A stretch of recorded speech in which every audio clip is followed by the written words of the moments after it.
Mitos atau fakta? Mitos atau fakta? Selamat datang di Mitos atau Fakta. Silakan komen. Komen. Sekarang masuk ke video.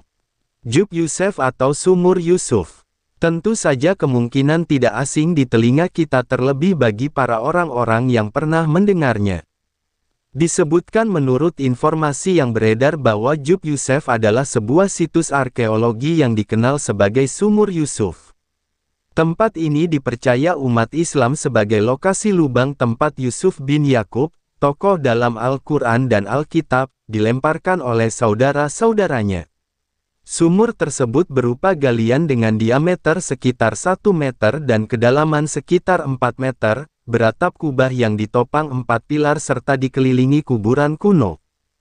Kemudian menurut informasi yang beredar bahwa situs ini terletak di Ramat Khorazim, wilayah Galilea, Israel.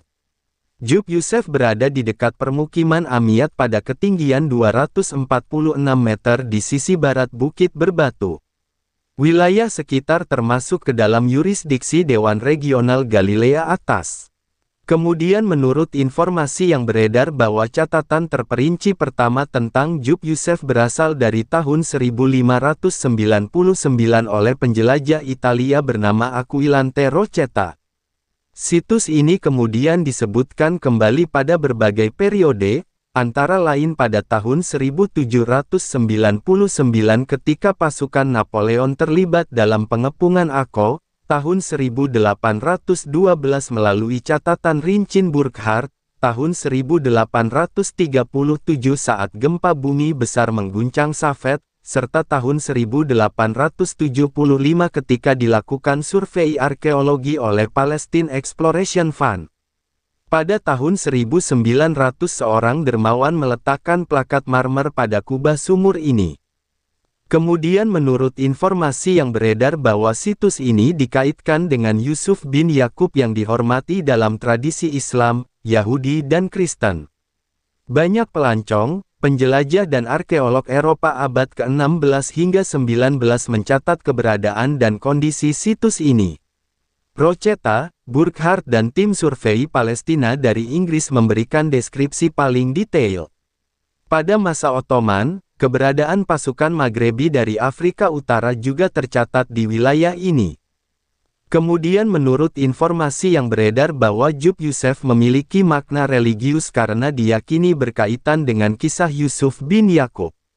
Selain itu, lokasinya yang berada di jalur utama dari Akko menuju Damaskus membuatnya menjadi tempat perhentian penting bagi para pelancong dan pedagang. Fungsi religius dan historis inilah yang menjadikan situs ini penting untuk dilestarikan. Kemudian menurut informasi yang beredar bahwa situs ini berkembang melalui berbagai fase sejarah. Pada masa awal, Rocetta mencatat adanya lapangan segi 4, lubang air dan bangunan berkubah.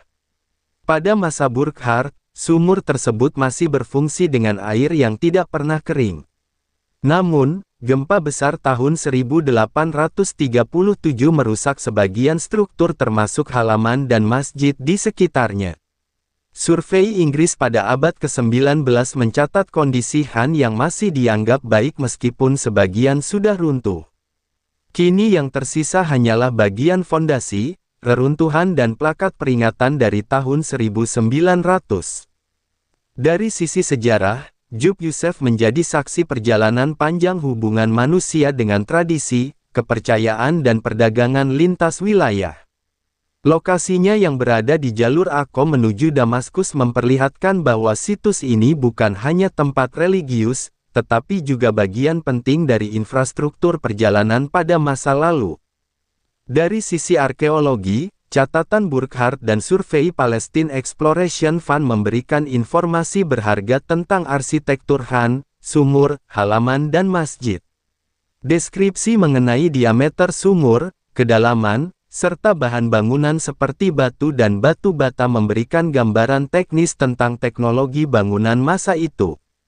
Dari sisi religius, Jub Yusuf dihormati oleh berbagai kelompok agama.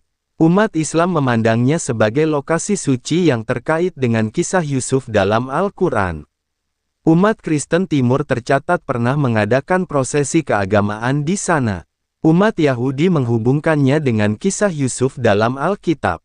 Keberagaman ini menunjukkan peran situs sebagai titik temu lintas iman. Dari sisi budaya, kisah mengenai air mata Yakub yang jatuh ke tanah lalu mengubah batu putih menjadi hitam adalah bentuk tradisi lisan yang diwariskan masyarakat setempat.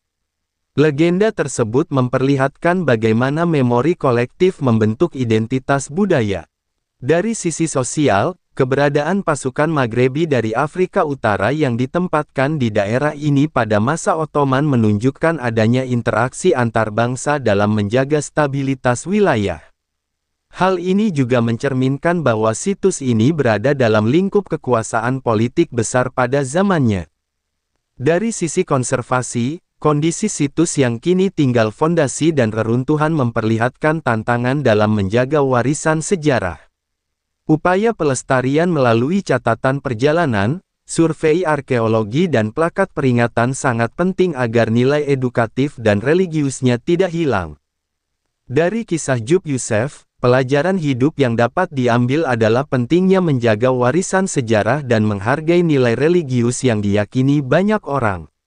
Situs ini mengajarkan bahwa kisah masa lalu dapat memberikan inspirasi moral tentang kesabaran, ketabahan dan keadilan sebagaimana kisah Yusuf bin Yakub.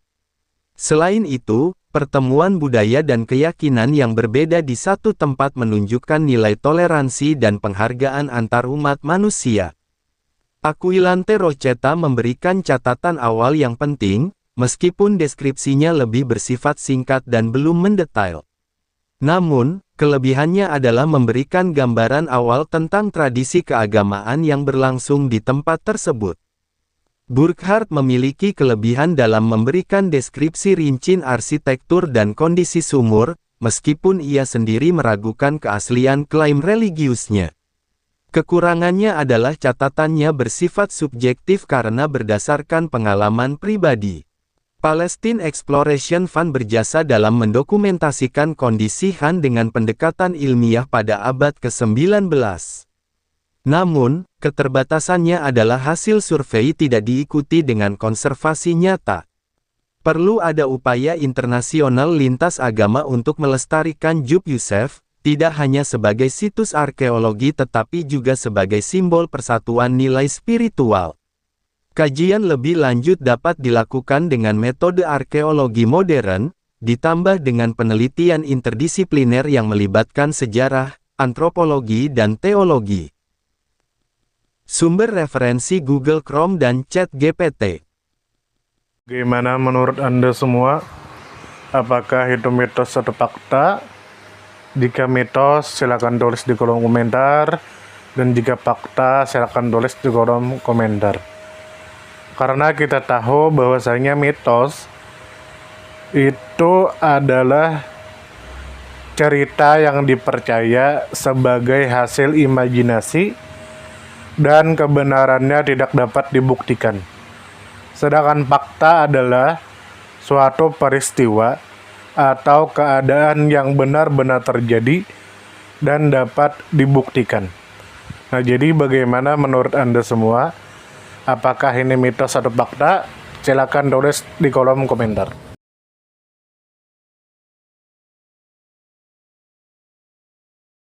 Tidur, tidur, tidur, tidur. Ayo kita tidur.